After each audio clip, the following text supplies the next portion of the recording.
Okay, this just became interesting. Capitalism with Christianity. Do the two mix? Interesting. Let's okay, let me sit up real quick. Hold on. Bezos has a bold stance in regards to taxing the rich even more.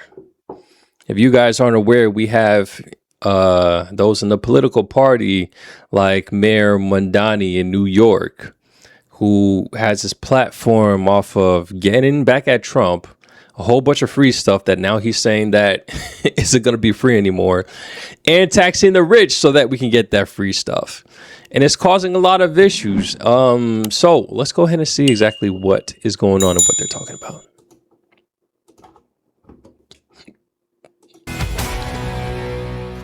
Well, Jeff Bezos is pushing back on tax the rich politics, saying that raising taxes on the wealthy won't help struggling Americans, while calling for zero income tax on the bottom half of earners. Watch. So there's this tale of two economies, and they're using this age-old technique of, picking a villain. It's been a while since I've looked at Bezos. I think the last time I actually seen him was maybe 10 years ago when I was in college. That's the last time I seen him. So this is actually pretty interesting. Time is flying by, y'all. Just hug your kids, hug your wife, hug your husband, hug your family. Time is flying by, guys. Pointing fingers. The top 1% of taxpayers pay 40% of all the tax revenue. The bottom half pay only 3%. We have already, and I think it should be zero. I don't think it should be 3%. Right. I think it should be zero. You could double the taxes I pay, and it's not going to help that teacher in Queens. I promise you. Wait, what? Bezos, bottom 50% should pay no income tax. Oh. Bottom half of workers pay 3% of all income tax. It should be zero. Whoa. Wait. This is not what I thought. Hold on. Keep going. New York City Mayor Mondani quickly fired back on X, saying, quote, "I know a few teachers in Queens who would beg to differ." Joining me now is the host of Making Money on Fox Business, Charles Payne. All right, your reaction to this debate between Mondani. Bezos says raising taxes on rich won't help workers. Okay, so I'm lost. Guys, help me. I'm still trying to understand this whole realm of politics.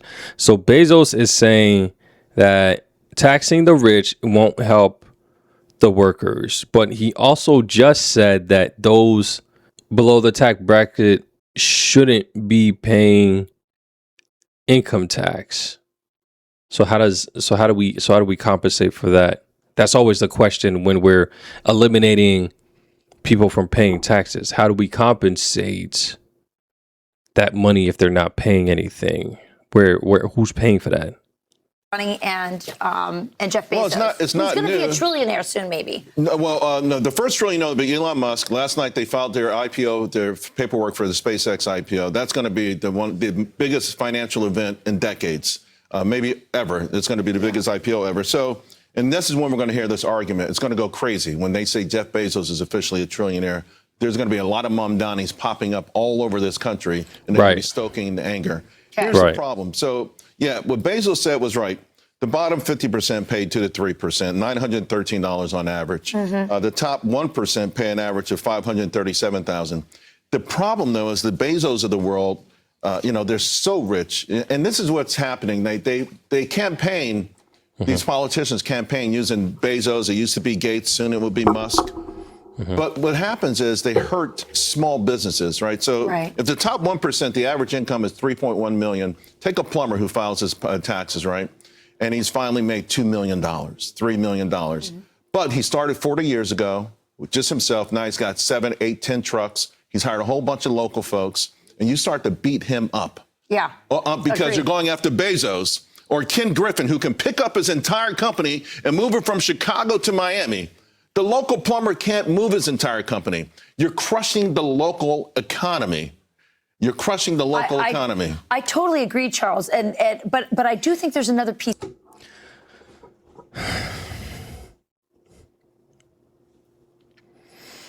Okay, so with that in mind, it's the situation of Let's say the tax bracket is if you make over $3 million. Just using numbers. You're a plumber and then you just hit that 3 million mark. Now you have to pay 50, 60%, whatever it is, if they raise the taxes, because that's what Mandani was talking about, raising it to like that high amount or whatever the case may be. You just made that 3 million. Now you're paying 50, 60% because it's 3 million to, I don't know, to 100 million. So now you're trying to attack. So what he's saying is you're trying to attack Bezos, who makes 100 million, but because that 3 million still is within that bracket, now he's being hurt. Okay, I see what you mean. Yeah, because Bezos is way too high. But the thing is, then if that's the case, because 1%, plumbing, if you're at that 1%, yeah, I think you probably make too much anyways. That's me personally. That's the liberal in me. If you're in the top 1%, I think you make a lot and enough. But I mean, I don't know what all goes into what they do when they make that much. It's a company that makes that much. That's not 100% always their take home. Now, if that's their take home, then maybe. But again, what is it that we're doing with the money that they're being taxed with? We're essentially, and again, a lot of people don't like this mindset, we're essentially the money that they earned, that they made themselves, granted, probably not the best way depending on how it is that they made the money and the way that they finesse the taxes. Not really finesse the taxes. If it's something that they could do in taxes, then that's something that they can do in taxes. A lot of people just can't do it with the taxes. That's just how it is. But where was I going with this? The idea that I think a lot of liberals have with this mindset of taxing the rich is they make so much money that they don't know what to do with their money, that they do stupid stuff with their money. Why not forcibly give that money back to the government so that it can aid somebody else, so that it can help give government program or give free transportation or free bus fares or whatever, like Mandani was talking about. That's kind of the liberal mindset, my understanding of when they're saying to tax the rich. The rich makes too much money to begin with. A couple 100,000 isn't going to break their bank. What? They can't buy another car, whatever the case may be. I don't know how much money Bezos makes. I can't see it. I don't know what his take home is. So it's like, to me, yes, he probably makes a whole lot of money. What he does with his time, nobody will know because that's all private. Same thing with certain CEOs. We just don't. Most of the time, a lot of CEOs, they still working. They don't really get to enjoy a lot of the stuff that they do. So it's like, you got to look at it from both ends. Yeah, the company makes a lot, but how much do they make? And at that point, it's really just a matter of power that they're getting from their company, not necessarily them themselves that get the money. If something happens to the company, then they're pretty much done. Maybe I may be wrong about that. Let's just go ahead and keep going. Said this, right? Capitalism, our country, the way it was based on free capitalism, enterprise, was always meant to be married with Christianity and with moral ethics. Okay, this just became interesting. Capitalism with Christianity, the two mix. Interesting. Let's okay. Let me sit up real quick. Hold on, this just became interesting. And so when you have people who are becoming billionaires, trillionaires, and they're divorced from feeling any type of responsibility to people below them. So could Jeff Bezos, for example, on his own, just say, listen, I make so much money, I'm going to give a raise to everybody. I'm going to make sure everybody has a better wage. He could do that within his own company. And yeah, I'm sure that's what I'm saying. Some of these people probably have. So I wanted to pick up on that, though. Since 1976, the top 0.001%, not 1%, the top 0.001%, their wealth is up 3,000%. These are mostly the innovators of the world, right? And here's your problem, to your point. We're in an AI age. All of a sudden, here we go again. It's taking jobs. I don't care what anybody's. Here we go, bro. I was literally just talking about this in the last video. Oh my gosh. It is. So look at this. Meta cut 8,000 jobs. Zuckerberg says he's betting on AI and he has those jobs. Meta's doing it, but here's the part that really So there's a big, huge financial company called Standard Chartered. They're going to cut 8,000 jobs for AI. But the CEO said they're going to replace these jobs. They're going to replace, quote, low-value human capital. Low, that's what they think of their laborers. Yeah. Low value. When you have people that think of human beings as low value human capital, that's a problem. Yeah. Maybe that's why we saw this reaction to a commencement address. Watch this. Listen to what the young people who are Bro, is this the same thing we just seen? AI is rewriting production as we sit here. I know it. Deal with it. Like I said, it's a tool. Hey, like I said, you can hear me now or you can pay me later. What's your reaction to that? Listen, I always tell people I'm a natural born Luddite, right? In the sense that I'm always worried about new technology. Yeah. This is the fourth industrial revolution. Yeah. In the first industrial revolution, there was a guy named Ned Ludd who was upset that these weaving machines were taking all the jobs from all the women. And they went down and they broke them up. And that's where the term comes from. But historically, all the first three industrial revolutions have initially been so disruptive that they have hurt jobs, but ultimately they created better jobs and human beings lived better lives.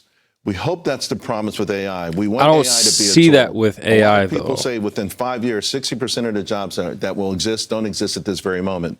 But there's a gulf, right? Whether it's 5 or 10 years, and what happens between people who lose their jobs today and don't necessarily get the qualifications or the ability to get those jobs in the future. And that's going to be a huge social economic problem for the next 5 to 10 years. And those graduates know that very well because they're going to be the entry-level jobs. Right. Many of because their friends who graduated last year are still trying to find a job in something that they spent their last 4 years, maybe longer, studying.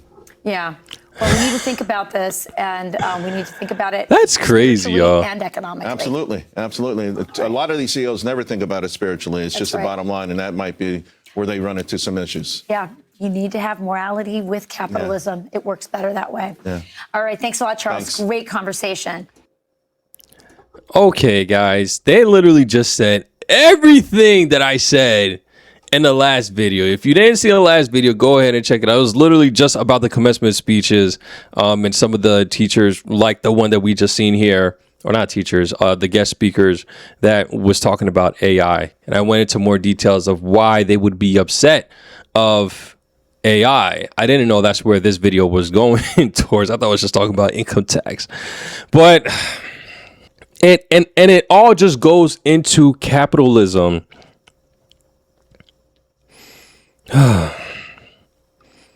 Okay. And this is the problem that I have with capitalism, because I'm not big on competition unless it's healthy competition, unless at the end of the day, everybody's still the same and maybe somebody's feelings is hurt. But that's about it. Because again, I am the follower of the way. I do not want to put my brother down and put them in a worse situation for my own gain. This is my problem with capitalism. Outside of that, capitalism makes America run the way that it runs. But at the end of the day, if you really go down to the root of it, depending on what business that you're in, what sector that you're in, you will eventually more than likely get to that point if you're high enough to where you have to put somebody else down so that you can stay up. And the question is, are you willing to do that? To keep the business afloat, you have to do things. You may be forced to do things so that you can get above the person that's trying to take over your position and standings, take over your customers. You have to change something up. It happens all the time. We can even go down to like a simple coworker or employee that you may have. He's just not doing the job well. And because of his terrible service, people are no longer going to whatever service that you're providing and going to the next person. And it's like, look, unfortunately, you're costing the business, so I have to let you go. That happens all the time, let alone these big corporations when, you know, you have the Amazons and then you have the Amazon databases and then you have the Microsoft databases, you have the Google and everything that they're doing, and they're all competitors. So when when one of these are getting the one leg up because they're using this new technology that you can have readily, you just have to make some adjustments. unfortunately, with these big businesses, they're going to make the adjustments. They're not worried about the low man. And it sucks. It sucks. I don't like that. I don't like that at all. That's why I'm not big when it comes to like the whole idea of money. Money, to me, it's just a means to an end. I just do it so that I can do what it is that I'm told to do here on this earth, that I'm needed to do here on this earth. And God will provide me with whatever it is that I need so that I can do what I need to.